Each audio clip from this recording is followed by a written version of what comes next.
Mesela Amazon'da bir ürün aradınız. Örnek olarak çocuk çantası. Karşınıza birkaç tane ürün çıktı. Bunlardan birine tıkladınız ve belki de bir tanesini satın aldınız. Aslında farkında olmadan bir reklama tıkladınız ve reklam ürününü satın aldınız. Merhaba, ben Latif. 7 yıldan fazladır Amazon reklamlarını yönetmekteyim. Amerika'da onlarca firmanın Amazon reklamlarını yönettim. Sadece geçen sene Amazon'da 12 milyon dolardan fazla reklam parası harcadım. Bu konularla alakalı videomuza gelin hep beraber izleyelim. Amazon'da her bir satıcı, her bir ürün ve her bir marka sessiz ve pahalı bir savaş veriyor aslında. Ve siz tam bu savaşın ortasında bir ürüne tıklıyorsunuz ve hiç farkında olmadan. Ama bir saniye, o yazıyı gördünüz mü? Sponsor, yani bir reklam. Siz ona tıkladınız az önce. Aslında Amazon dediğimiz yer büyük bir reklam platformu. Tabii ki bir e-ticaret platformu ama bunun yanında çok da büyük bir reklam platformu. Burada insanlar para vererek kendi ürünlerini ön plana çıkartabiliyorlar. Tam da bu noktada Amazon aslında deli gibi para kazanıyor buradan. Bütün markalar, ürünler ve firmalar burada kendi ürünlerini ön plana çıkartmaya çalışıyorlar. Aslında bu bir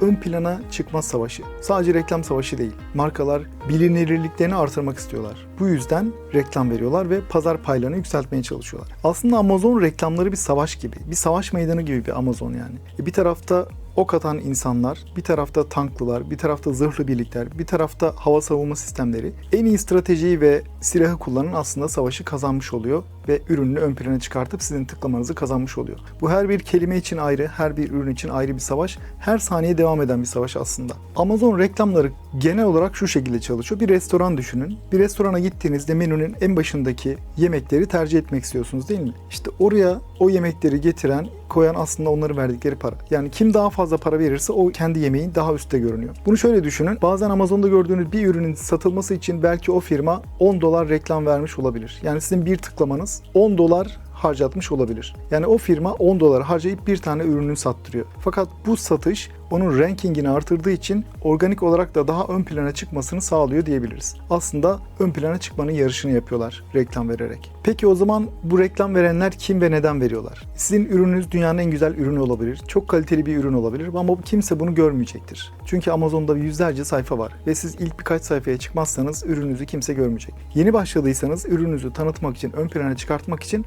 reklama ihtiyacınız var. Bu yüzden insanlar, firmalar, markalar reklam veriyorlar Amazon'a. Ve aslında burada bir yarışa girmiş oluyorlar. Ürünlerini ön plana çıkartma yarışı. İşte burada bütçeler önemli, stratejiler önemli. Ürününüzün kalitesi, aldığı feedbackler, fiyatı, bir sürü sinyale bakıyor aslında Amazon. Ama bir noktada paraya da bakıyor. Fazla parayı veren daha ön plana çıkabiliyor. Ama eğer ürününüz daha kaliteliyse, feedbackleriniz çok daha iyiyse daha az maliyetlerle ön plana çıkabiliyorsunuz. Ve Amazon'da 60'tan fazla çeşitli reklam yapılabiliyor bir ürün için. Bu da sizin stratejinizi belirliyor aslında. Biz genelde büyük firmalarda bir ürün için 60'tan fazla reklam kampanyası kuruyoruz ve hepsini sürekli düzenli olarak data takibi yaparak strateji belirliyoruz ve doğru reklamlara karar veriyoruz gün sonunda. Aslında Amazon reklamlarının kötü bir de yönü var. Bizim önümüze çıkarttıkları ürünleri aslında biz almak zorunda kalıyoruz. Halbuki belki çok daha kaliteli ürünler var ama reklam yapmadıkları için karşımıza çıkmıyorlar. İşte burada da reklamın negatif yönü diyebiliriz. Bir yandan da avantajı aslında. Yani ürünümüzün kalitesine ne kadar güveniyorsak o kadar çok reklam yapıp insanların karşısına çıkartmalıyız. Yoksa insanlar hiçbir zaman farkına varamayacaklar, o ürünü görmeyecekler. Nasıl ki sanatsal filmler az izlenir ama reklamı daha çok yapılan billboardlarda, televizyonlarda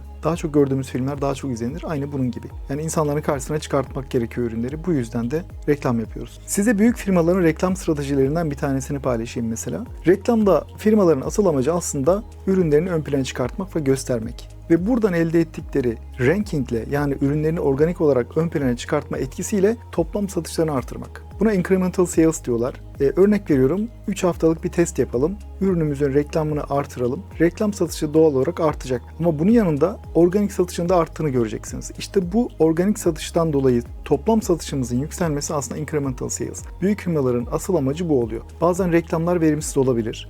Kar etmiyor gibi gözükebilir. Ama belli bir süre bu reklamları yapıp ürününüzün rankingini yükselttiğinizde organik olarak da ön plana çıkacağı için toplam satış artar ve çok daha fazla kar edebilirsiniz. Büyük firmaların stratejileri aslında bu yönde ilerliyor. Aslında Amazon reklamları dinamik bir şekilde çalışıyor. Yani benim gördüğüm reklamla sizin gördüğünüz reklam tipi aynı olmayabilir. Eğer ben feedbacklere çok dikkat eden bir insansam benim karşıma feedbacklerin ön planda olduğu reklamlar çıkıyor ve eğer siz fiyata daha çok dikkat ediyorsanız sizin karşınıza da fiyat endeksli reklamlar daha çok çıkıyor. Yani AI destekli dinamik bir yapı var aslında. Reklam da kendi içerisinde aslında birçok çeşidi barındırıyor. TV reklamları var ya da demand side platform dediğimiz DSP reklamları var. İstediğimiz eyalete, farklı kitlelere yapabildiğimiz reklam tipleri var. Görüntülü reklam tipleri var veya ürün detay sayfasında karşınıza çıkan reklamlar var. Bizim burada kullandığımız bazı ofensif, defensif reklam çeşitleri var. Mesela siz bir ürünü çok beğendiniz, tıkladınız ama ürün detay sayfasında bir baktınız ki başka bir ürün çok benzer ve daha uygun fiyata veya feedbackleri çok daha iyi. Hemen gözünüz oraya gidiyor ve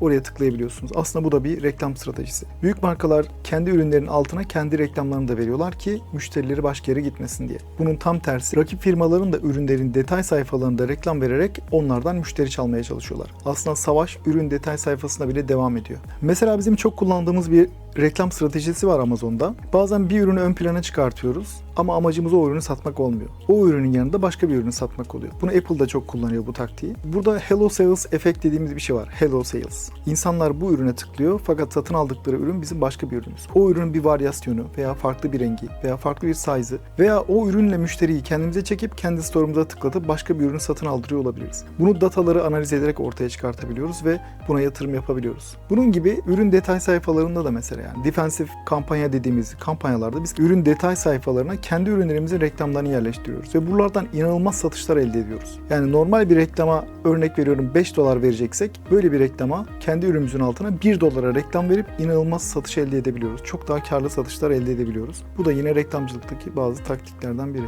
Amazon sadece bir alışveriş sitesi değil. Rekabetin, stratejinin, datanın ve görünmez savaşların döndüğü bir platform. Ve o savaşı kazananlar ilk sırada siz onlara tıklamadan önce gülümseyerek bitiyor. Bu sistemin nasıl çalıştığını sizlere anlatmaya devam edeceğim. İlginizi çektiyse abone olun. Başka bir savaş hikayesinde görüşmek üzere.